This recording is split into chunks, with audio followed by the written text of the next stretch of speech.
Welcome to Kenton Teaches. Enjoy the video. You start by ensuring WSL2 is active and your distro is set to version 2.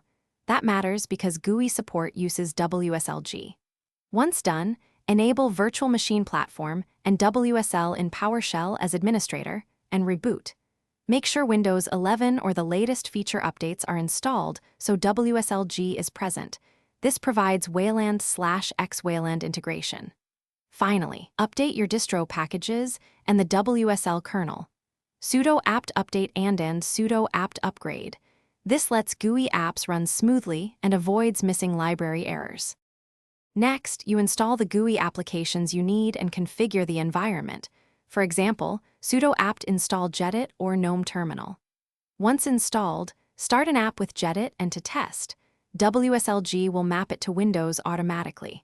If you use a custom X server instead, export display and enable access control, but prefer WSLG for simplicity.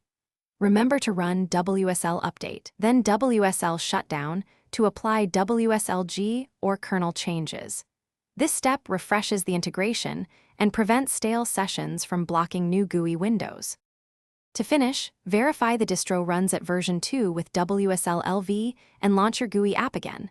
Once visible, pin or manage Windows via Windows taskbar.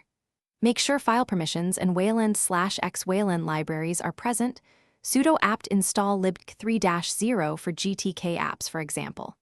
If apps hang, WSL shutdown, then restart the distro. Troubleshooting tip. If Windows never appear, reinstall WSLG components or temporarily run an external X server like VC XSRV. This isolates whether WSLG or app libraries are the issue. Thanks for watching. Please subscribe if this video was helpful.